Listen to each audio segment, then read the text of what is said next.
അവളെ തള്ളാതെ ഇരി. അവള് തുടരുത്. അവളെന്തോ എന്താ അതിനെന്തുവാ? തള്ളാൻ? കാണാൻ ഇല്ലല്ലോടി. മാറ് അങ്ങോട്ട്. ഞാൻ ഇപ്പൊ പപ്പയെന്ന് വിളിച്ച. വേണ്ട വിളിക്കല്ലേ, നമുക്ക് അല്ല, അതിന് തീരുമാനമാവും. അതിപ്പം തീരുമാനമാവും. വയ്യാത്ത മനുഷ്യനെ, എന്നെ കണക്കുള്ളൊരു മനുഷ്യനാ.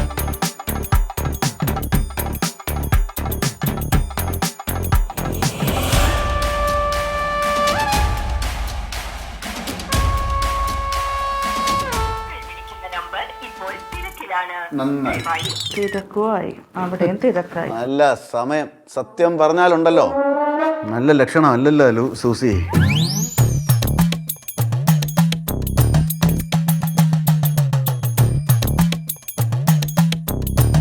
നിങ്ങളിപ്പോ ഒരു തീരുമാനം പറ. നിങ്ങളിപ്പോ എന്തോ ഞങ്ങളെ കൊണ്ട് പറ്റത്തില്ല. ഞാൻ ഇവിടെ കൊന്നാലും കുഴപ്പമില്ല, ഞാൻ ചത്താലും നിങ്ങളെന്തോ തീരുമാനിക്കുന്നു? ഇവിടെ നിന്നോളാം. ഇവര് സമ്മതിക്കോ? ഇവര് സമ്മതിക്കോ? എടി, ഒരു നേരത്തെ ആഹാരം പിടിക്കാൻ നിന്റെ കയ്യിലുണ്ടോ? ഉണ്ടോ നിന്റെ? നിനക്ക് എവിടുന്ന് അടി വേണം? പപ്പ തരും. നിന്റെ പപ്പ തരുമോ? അത് കൊള്ളാം. എന്നാ പിന്നെ ഞങ്ങളും കൊടുത്താ പോരെ? അല്ല, അവക്ക് ഞാൻ ബാങ്ക് ബാലൻസേ ഒരു 15 ലക്ഷം രൂപ ഇട്ടിട്ടുണ്ടായിരുന്നു. ഇനി അതിൽ നിന്നെടുത്ത് ജീവിക്കുമായിരിക്കും രണ്ടുപേരും.